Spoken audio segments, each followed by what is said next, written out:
राजस्थान के मुख्यमंत्री अशोक गहलोत 21 अप्रैल शुक्रवार को अजमेर आए। यहाँ उन्होंने चंद्रवरदाई नगर खेल स्टेडियम में आयोजित मेगा जॉब फेयर का अवलोकन किया और उपस्थित जन समुदाय को संबोधित किया। तो आइए आपको मुख्यमंत्री की यात्रा की एक कवरेज से अवगत कराते हैं।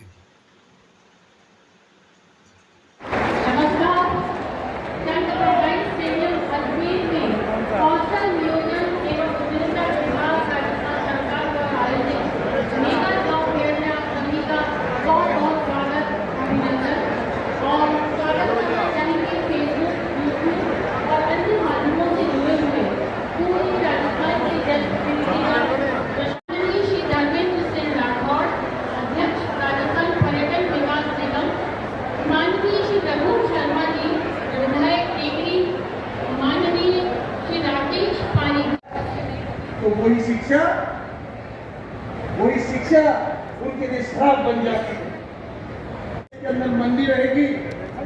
आगे आने वाले सालों में यहाँ पर इन्वेस्टमेंट करने से कोई फायदा नहीं होगा, बल्कि जो लगा हुआ है उसको भी निकाल कर उनकी जो अब्रॉड कंपनीज है, उनकी जो सिस्टर कंसर्न है, उनकी जो पार्टनर कंसर्न है, दुनिया के अलग अलग देशों के अंदर जरूर है। उड़कर गए हैं कोई 100 करोड़ के, कोई 500 करोड़ के, कोई 1000 करोड़ के जो इन्वेस्टर्स हैं वो भारत छोड़ कर चले गए। इसके अनेकों कारण हैं, लेकिन इसका दुष्प्रभाव जो इस देश की इकोनॉमी के ऊपर पड़ा, देश की जीडीपी घटती जा रही है, देश में इन्वेस्टमेंट्स नए नहीं आ रहे हैं, और देश में जो बढ़ती जनसंख्या और बहुत बड़ा हमारा युवा देश है, पढ़े लिखे हमारे जो भाई बहन हैं, उनके अंदर सबसे बड़ी समस्या खड़ी हो गई बेरोजगारी की समस्या। इसलिए मैं मुख्यमंत्री जी आपको धन्यवाद देना चाहता हूं कि आपने हर वो कोशिश करी कि जिस बेरोजगारी की मार से देश का युवा जूझ रहा है, उस बेरोजगारी की मार से राजस्थान का युवा, आपके बेटे और बेटियां उस बेरोजगारी की मार से नहीं जूझने चाहिए। अभी तक 5 मेगा जॉब फेयर हम लोग इस आपके दिशा निर्देश में लगा चुके हैं। इस 2 दिन के अंदर इस मेगा जॉब फेयर में 2500 से ऊपर ये नौकरियां लग चुकी हैं, और आंकड़ा ये है कि कम से कम 3000 पार करेंगे, शायद 3500 भी पार कर जाएंगे। अजमेर के अंदर बहुत अच्छा मटेरियल आ रहा है, ये युवाओं के पास बहुत अच्छी एजुकेशन, बड़े अच्छे आईक्यू वाले हैं, तो कंपनियों को भी बड़ा इंटरेस्ट आ रहा है अजमेर से पिक करने में। पिछले 5 मेगा जॉब फेयर में 18,000 से ऊपर नौकरियां कंपनीज के अंदर युवाओं की लगी। ये आप ही के नेतृत्व में ये कामयाब हो सका है, वरना ये आज से पहले कभी मेगा जॉब फेयर किसी ने लगाया नहीं, किसी ने देखा भी नहीं।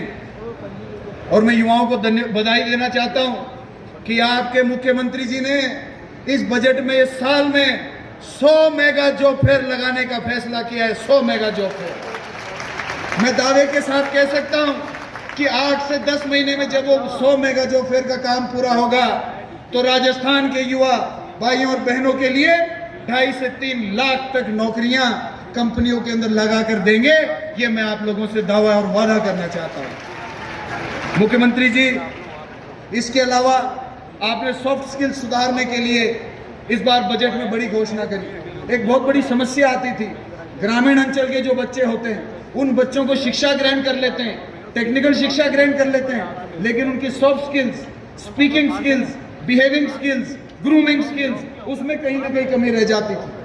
आपने 100 करोड़ का बजट के अंदर प्रावधान किया है कि अगले 3 से 4 सालों में जो भी बच्चे नए ट्रेनिंग कोर्सेज करेंगे, हम उनको सॉफ्ट स्किल प्रोवाइड करेंगे, ताकि एक बार नौकरी लगने के बाद में, कुछ महीने बाद में जो नौकरी छूटने की समस्या आ जाती थी, उस कारण के हमारे राजस्थान के बच्चे और बच्चियों को नौकरी ना छूटे, उनके अंदर प्रॉपर बिहेविंग स्किल्स हो, प्रॉपर ग्रूमिंग स्किल्स हो, उनके अंदर प्रॉपर टॉकिंग स्किल्स हो, ऐसी व्यवस्था मुख्यमंत्री जी ने कर।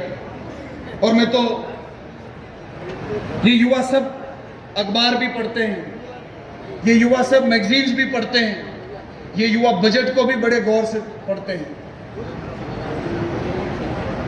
आपने सही कहा था मुख्यमंत्री जी कि मेरे 3 बार के कार्यकाल का और 15 साल के एक्सपीरियंस का मैं इस कार्यकाल के अंदर इस प्रदेश की जनता को देना चाहता हूं, जो सार मैंने लिया। और चिरंजीवी जैसी योजना जिसमें हर परिवार का 25 लाख तक का कवर है। मेरे विधानसभा क्षेत्र में तो बीजेपी के कार्यकर्ता अगर मुझसे बोले, निकलते निकलते मेरी गाड़ी में बैठ नहीं सकते थे कि कहीं उनकी फोटो ना खींच ले। उन्होंने मेरे कान में कहा कि मैं वोट दूंगा चाहे नहीं दूंगा, मैं बीजेपी का पेटेंट कार्यकर्ता हूं, पदाधिकारी हूं, लेकिन चांदना जी आपके मुख्यमंत्री जी को मेरी तरफ से धन्यवाद बोलना, क्योंकि मेरी माता जी की जिंदगी 5.5 लाख रुपए मैं नहीं लगा पाता। मैं बहुत साधारण परिवार से आता हूं, लेकिन आप आपके मुख्यमंत्री जी को धन्यवाद दीजिएगा कि चिरंजीवी योजना के तहत मेरी मदर का ऑपरेशन भी हुआ, उनकी दवाइयां भी चली, 5.5 लाख रुपए खर्च हुए, लेकिन मुझे देने नहीं पड़े, तो आज मेरी माता जी का जीवन बचा। अनेकों परिवार, लाखों परिवार चिरंजीवी से फायदा ले रहे हैं, और कहीं ना कहीं उनकी दुआएं, पहली बार सरकारें आती थी 6 महीने 12 महीने 1.5 साल के अंदर उनका विरोध शुरू हो जाता था, लेकिन आज हम देख रहे हैं विपरीत माहौल है। 4.5 साल निकल गए, लेकिन लोग ये कहते हैं कि अगर मुख्यमंत्री हो तो अशोक गहलोत जैसा हो, मॉडल हो तो राजस्थान मॉडल जैसा हो।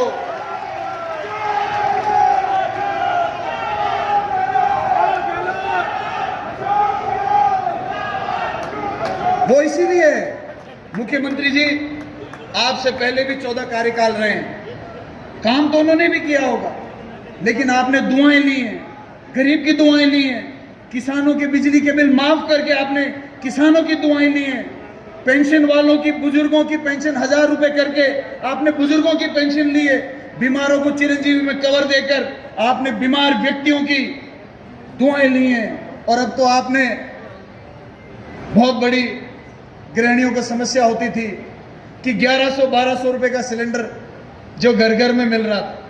मुझे आज भी याद है, मेरी उम्र तो कम थी, 9-1 साल पहले, तब मेरी दाढ़ी में सफेद बाल नहीं आए थे, इसलिए मुझे याद है, लेकिन 350 रुपए का गैस का सिलेंडर था, कांग्रेस का राज था, और लोग चिल्ला रहे थे 350 रुपए का सिलेंडर, महंगाई हो गई, महंगाई हो गई, महंगाई डायन खाए जाते, इस कांग्रेस को आग लगा दो, 350 रुपए का सिलेंडर हो गया।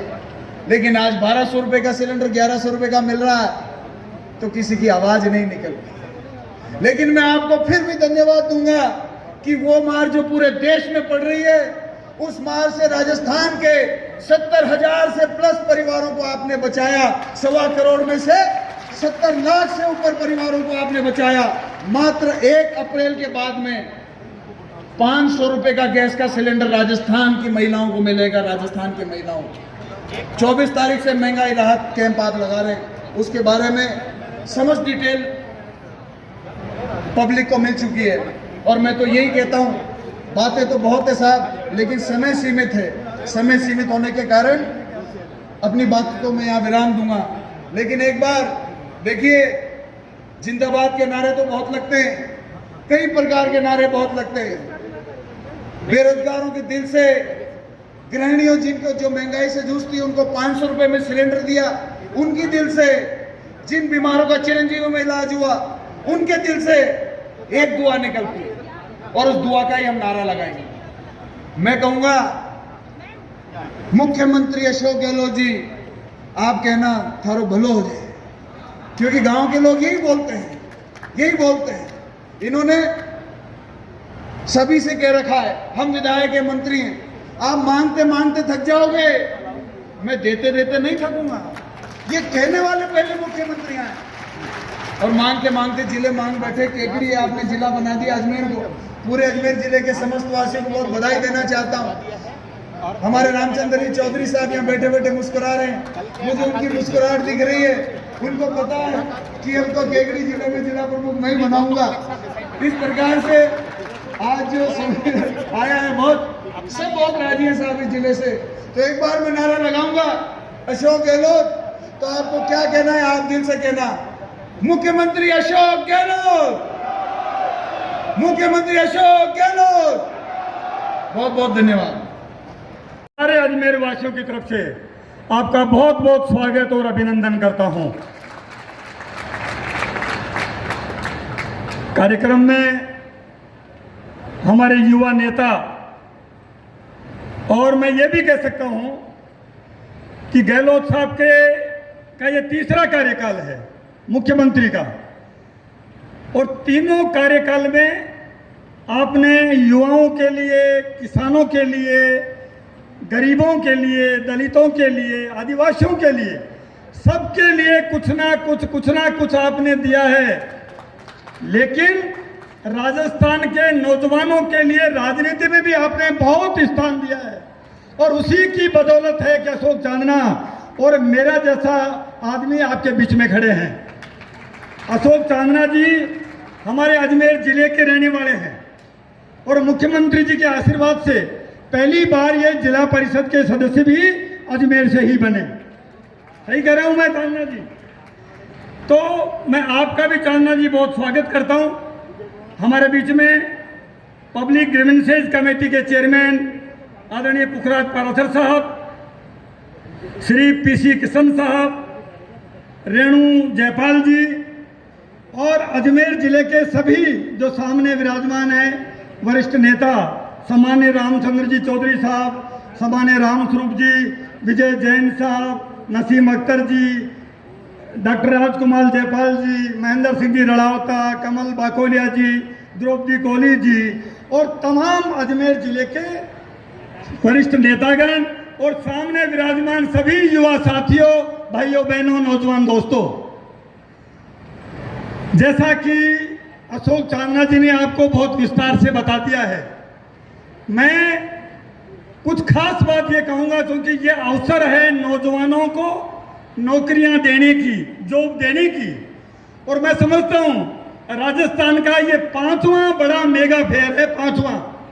अब तक करीब 19,000 लोगों का रजिस्ट्रेशन और जॉब लग चुकी है 4 संभाग में, और मैं उम्मीद करता हूं और विश्वास है मुख्यमंत्री जी कि अजमेर संभाग में सबसे ज्यादा रजिस्ट्रेशन होगा और सबसे ज्यादा यहाँ युवाओं को नौकरियां मिलेंगी। और मैं ये भी कह सकता हूं कि हमारे प्रदेश के मुख्यमंत्री जी से सभी को बहुत भरोसा है, बहुत उम्मीदें हैं। जैसा अभी चांदना जी ने भी कहा और मैंने भी मुख्यमंत्री जी से कहा कि सर आपसे इतना भरोसा है, और आपने वो भरोसा को मेंटेन किया है, वो रखा है कि आपने कहा कि तुम मांगते मांगते थक जाओगे, लेकिन मैं देता देता नहीं थकूंगा। और यही बदौलत है कि आज जो युवा भी उमड़ घुमड़ के आपके इस कार्यक्रम में आए हैं, अगर राजस्थान में सरकारी नौकरी भी सबसे ज्यादा अगर मिली है तो मुख्यमंत्री जी आपके कार्यकाल में और आपके प्रदेश में युवाओं को 1 लाख से ज्यादा सरकारी नौकरी मिल चुकी है। 40,000 से ज्यादा टीचर्स की भर्ती अगले महीने में, इस महीने में हो रही है, और 1 लाख भर्ती प्रक्रियाधीन है। ये साबित करता है कि नौजवानों का कोई मुख्यमंत्री है, नौजवानों का कोई नेता है, नौजवानों का कोई हमदर्द है, तो हमारे प्रदेश के मुख्यमंत्री आदरणीय अशोक गहलोत है। मैं बात सही कह रहा हूं क्या भाई? मैं बात सही कह रहा हूं क्या? अगर सही कह रहा हूं तो तालियां बजाओ जोरदार। अरे भैया, अजमेर जिला है, अजमेर जिला कमजोर है क्या? अजमेर जिला कमजोर है क्या? तो एक बार ताली बजाओ जोरदार, जोरदार ताली, जोरदार। मुख्यमंत्री जी, आपने मेरे को आरटीडीसी का चेयरमैन बनाया। आपने राजस्थान में इस बार टूरिज्म में जो बहुत बड़ा क्रांतिकारी फैसला किया, और 30-40 साल वर्षों पुरानी जो मांग थी टूरिज्म इंडस्ट्री की, क्या थी? होटल को उद्योग का दर्जा दिया आपने, और उद्योग का दर्जा देने के बाद नौजवानों को लाखों की संख्या में रोजगार के अवसर और बढ़ेंगे। हमारे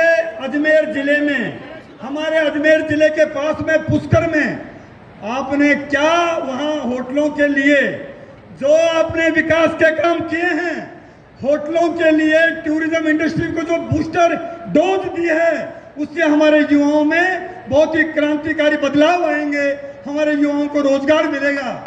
और दूसरा, आपने टूरिज्म सेक्टर को जो दिया है वो बनाई है आपने ग्रामीण पर्यटन पॉलिसी टूरिज्म के लिए, जो गांव में रहता है नौजवान, गांव में रहता है किसान, वो केवल 2000 मीटर जमीन हो कम से कम, और मैक्सिमम उसके पास अगर 8 बीघा जमीन है, उसमें अब आपको कहीं एसडीएम के, तहसीलदार के, कलेक्टर के चक्कर लगाने की जरूरत नहीं है, और आपकी होटल का कन्वर्जन फ्री, आपको कुछ नहीं करना पड़ेगा।